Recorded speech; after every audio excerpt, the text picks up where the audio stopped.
Hello everybody, it's VerticalSandwich. So this is our successful post-commentary fight with the Reaper. He's coming, just trust me. He's coming. All the same things apply. I found a room with like extra enemies and... Look out, death is coming. The reason I let him attack somebody before striking him is because I actually I want a different turn order. And there's a chance I'll get... there's a way to manipulate the turn order so you can always get what you want.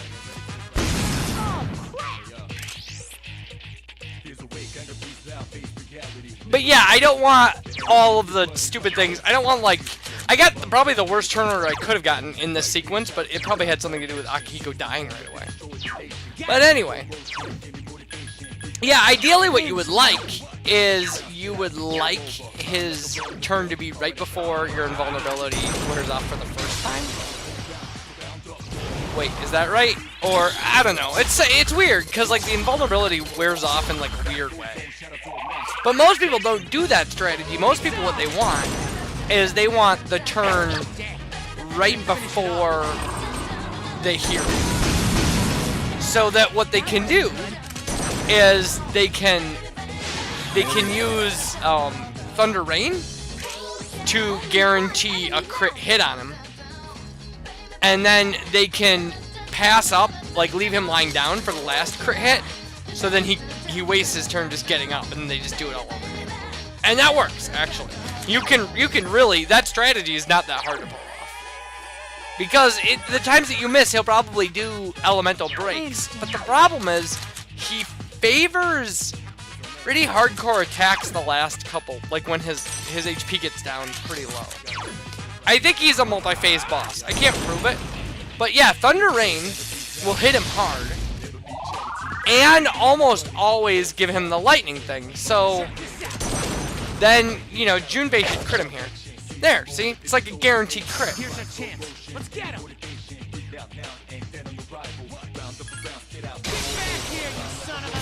Now that ultimate weapon I had for Akihiko does an ice attack instead of a strike attack. So I believe I took that off for this. So that Akihiko actually would have a chance, yeah, to strike him.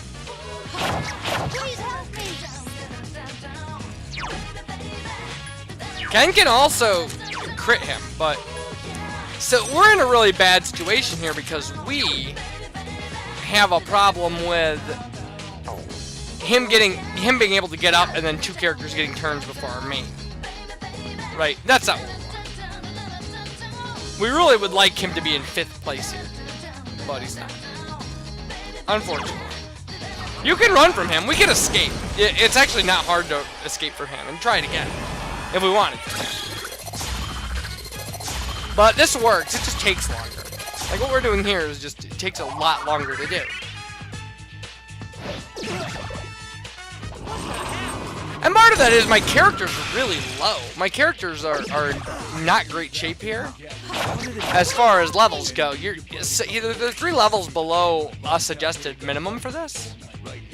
Maybe 4 levels below a suggested minimum.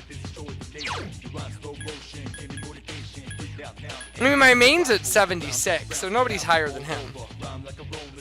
And suggested level for taking this on is 80.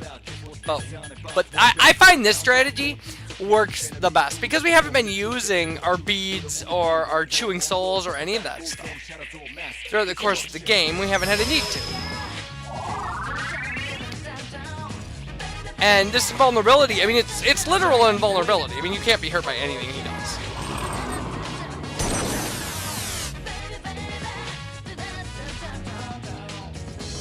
I've regained my honor.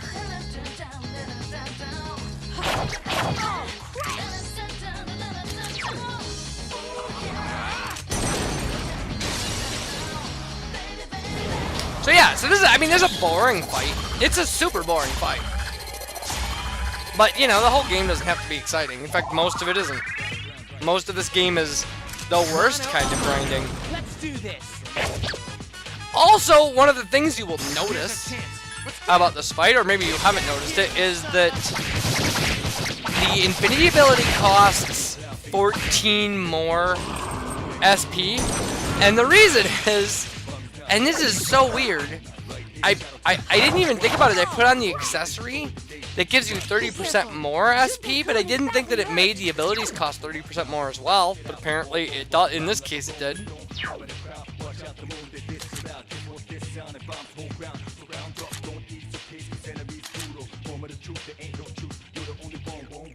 Because it's literally 14 more is 14 times 3 is, what is it? Isn't that 42? So it's not quite 30%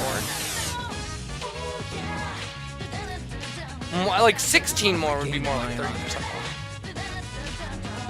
Yeah. Assuming it rounds down. Which, you know, logically should, but...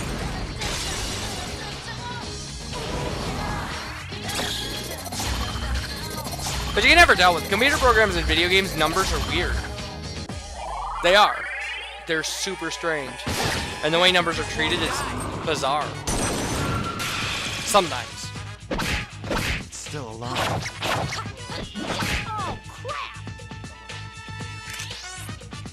It'd be an interesting thing to spend a couple hours a day, or a couple hours in a day, just like looking into. Not like a huge amount of time. Like, not a thing I would like to do the legwork for. But to see how experience points are split in video games. Like, what kind of rounding happens there. Because like in a game like this, you know, you can guarantee that every enemy has a number that's divisible by 4. But if you take a 3-person party in, then suddenly you have a rounding. And almost every game is in that scenario, unless a game just throws away the extra space of experience, which is not a bad solution. Just, you know, give everybody the... But, you know, a 3-person party has to work harder to kill, like, something like this. Or any enemy.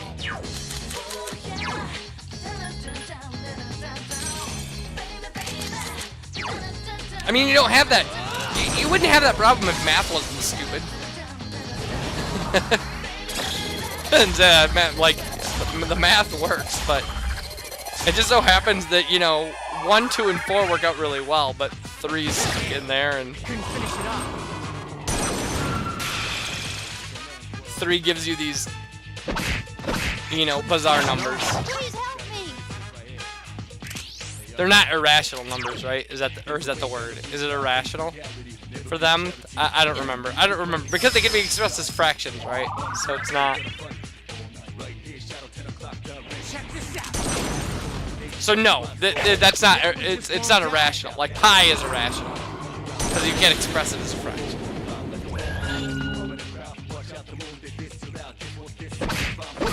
Like, right? And it's not imaginary because it's like it's a real number. It's like an actual number. It's not I. Which, by the way, first off, if you don't check out stuff on the YouTube channel number file, maybe you should. Like number file, because they have a lot of fun with math. And if you in any way, shape, or form find math interesting, it's a very entertaining channel. I enjoy it. I check it out a lot. There are some really cool things on there. Like videos about, you know, perfect squares and perfect hexagons and the proof that there are an infinite number of prime numbers. Just stuff like that. And then you get into stuff about like the Riemann hypothesis and millennium problems and just really cool stuff. There's just really cool stuff on there. If you find it interesting, it's a great channel for that. If you don't check it out. I'm horrible at math. I just find it fascinating.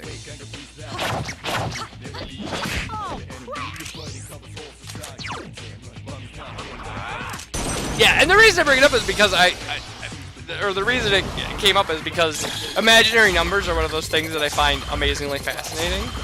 Like, I just love the fact that it makes all this actual mathematics possible, but it's not a thing. Like, I is a number that's impossible.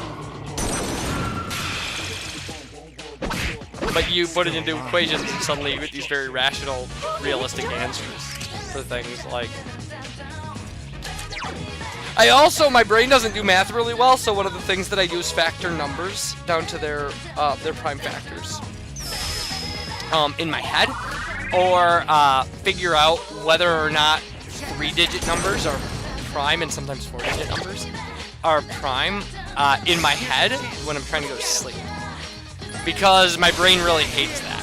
So it'll like turn itself off. It'll go like, we're done with this now, we're going to sleep. It's like the equivalent of like watching a boring like TV program or listening to, you know, music that doesn't make you, you know, that relaxes you.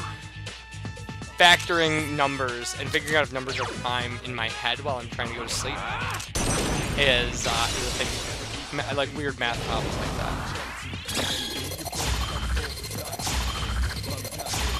Or for a while, what I was doing was converting numbers into other bases, like figuring out turning numbers into like base 6, things like that. I think you can't do it with binary. It's super boring to do it with binary. But yeah, base 6 is fun because it's so weird. It's so counterintuitive to us. But it's such a but it's like it's the only other base that has been like civilization based, like, right? No other no civilization's ever done like binary counting or math in binary. We use it for obviously computers and things like that. And kind of the same thing with hexadecimal, right? It's never been a thing that other civilizations have really messed around with, but like they're entire civilizations that use base 6. So like decimal and base 6 are the only ones that really. But surprisingly, that never comes up in like sci-fi. Sci-fi never brings that kind of stuff up. I'm reading a book right now called The Mountain God's Eye that I'm not enjoying very much, but I can't stop reading books once I start them. But it was on this list of like these great. I found a list of great sci-fi books, and it's like they pick great sci-fi authors and then pick like one book, like their best book, right? And I've just been going through that list, and I've read some really great books, and I've read some really garbagey books. Like the 3 Body Problem series, which is a math-based sci-fi book. Kind of. That was on the list, and I read that trilogy. I like that. Trying to think of what else I read that was on there. Arthur C. Clarke's Childhood Diner was on there. It's very good. And then from there I read, because I had already read, I think, Rendezvous with Rama by him, so I read the whole Rama series, and then I knew he did 2001, so I read the whole 2001 series. Both good reads. I would suggest all that stuff. And then there are some things I have that I haven't read yet, and there were some things that I had already read. And the Mountain God's Eye is their entry for like Larry Niven, who did the Ringworld series, I believe, which I read. And it's about first contact with an alien race, and it's not good. It's boring. I don't care about the characters, and they're boring, and the stuff that's going on is boring. It's boring. It's just boring. And you know, I mean, it's just boring. I wouldn't recommend it. I would recommend the Ringworld series. It's fantastic. It's great. It's good, lighthearted, interesting sci-fi. In fact, the first Ringworld book is so good. The second one is not fantastic. The first is so amazing.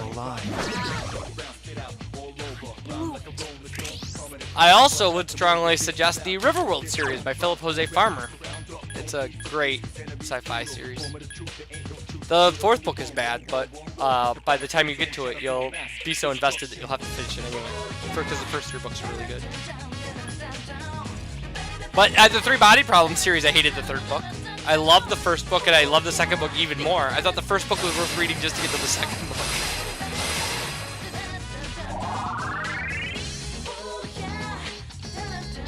So yeah, so I've been reading, so like it was things, there are things on there like, trying to think of stuff like, Couldn't finish it up. The Moon is a Harsh Mistress was on there, and it was good. And, Still alive. Babel 17, which wasn't great, but was interesting, it was fun, I guess.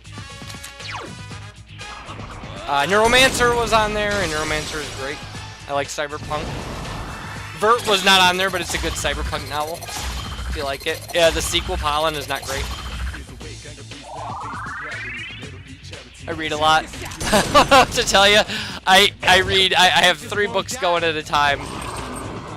Oh, and I just finished Where Late the Sweet Bird Sang, which is a novel about... It looks like the worst novel you'll ever read. It looks like a crappy romance novel, but it's about cloning. And it was amazing! It was so good! So good!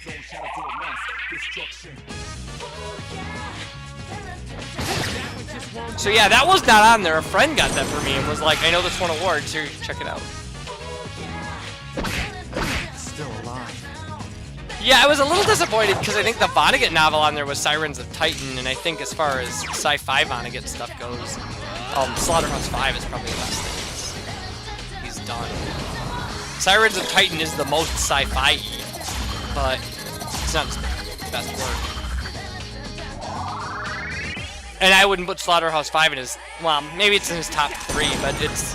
No, I don't think it's in his top 3. I think... Couldn't finish it up. Breakfast of Champions... Bluebeard... Still alive. And Timequake are his best novels. Be careful. I got an argument with a college professor once who said Slapstick was his best novel. I don't know, like, he was wrong. I don't know what to tell you.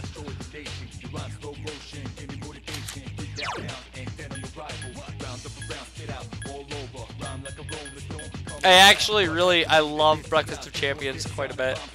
I love Timequake quite a bit, and Bluebeard. They're all really great. I can't pick. I can't rank them. I've read Breakfast of Champions the most, but I've read all of them multiple times.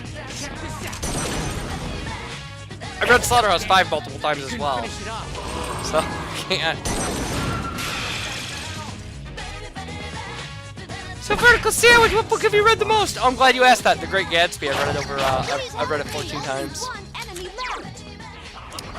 and only once for a class. I read the Galley Proofs at one point. So there was a copy, a photostatic copy of the Galley Proofs in the special collection at EWM. But my copy is horrible and dog-eared, and I've made a different set of markings to it every time I read it, which is why I know exactly how many. It's the copy I bought for AP English in 8th grade. It's still alive.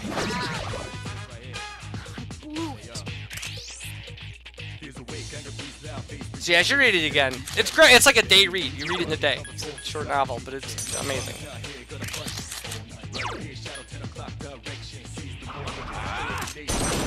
So yeah, let's see what else about books. What didn't I like? There was The Star's My Destination was on that list, and I did not like it. I thought it was violent and misogynistic, and Here's our chance. Let's get him. Get back here, you son of a...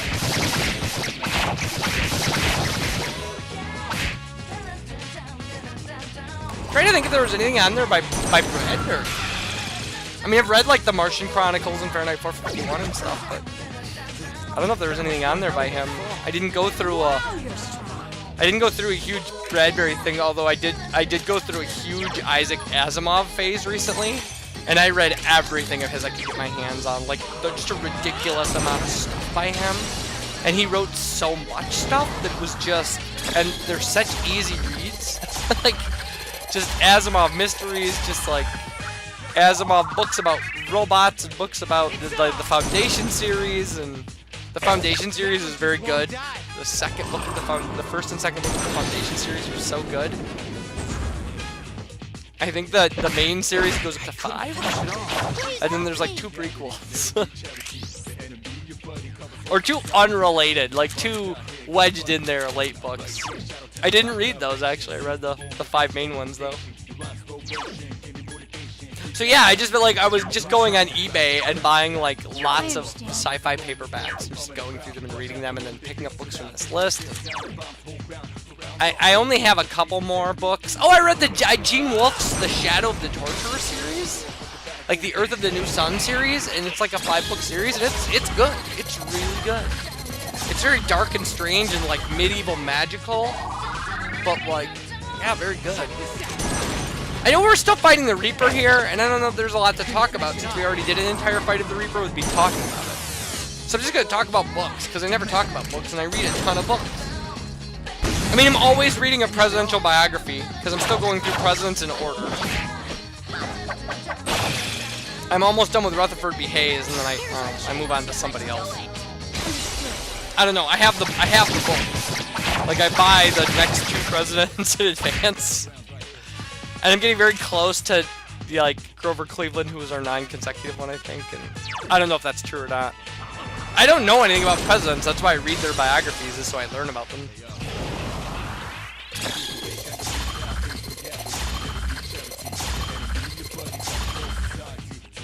It's just I'm going into a very rough spot. That like, because the next one is the next one gets assassinated because it happened. It already happened in the Rutherford B. Hayes biography. Like, I'm past that point in his life. He's already witnessed the assassination of the guy who, you know, took office after him, because he never ran for a second term. He was a 1-term guy on purpose. So yeah, so that's what I'm doing. So I'm reading The Mote in God's Eye and that, and then I have to figure out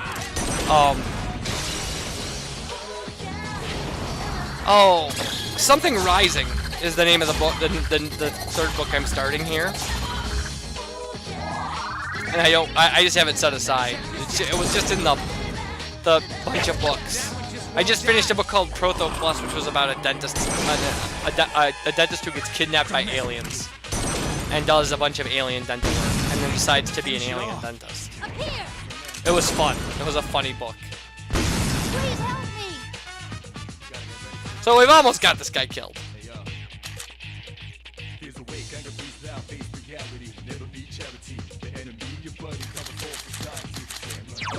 And at this point, I was afraid.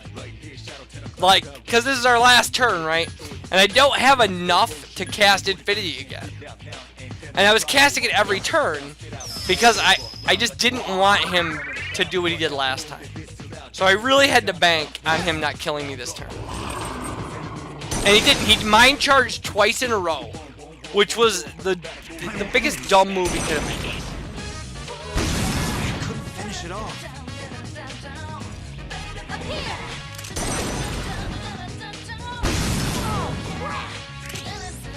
And he survives. So, I mean, now it's a done deal. Like, now we can just cast Infinity until he dies.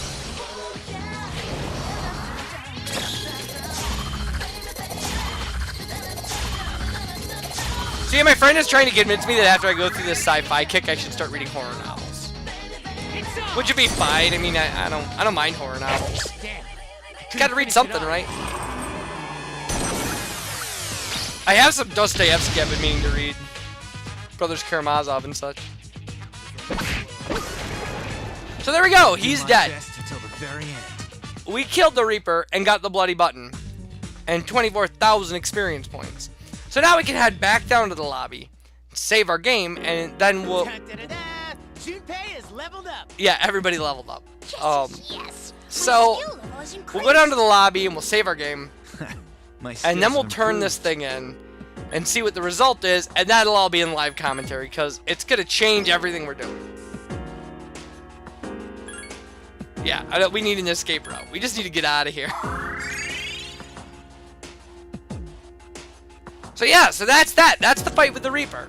Like, we used Infinity, we spammed Infinity, and we just beat him up slowly but steadily.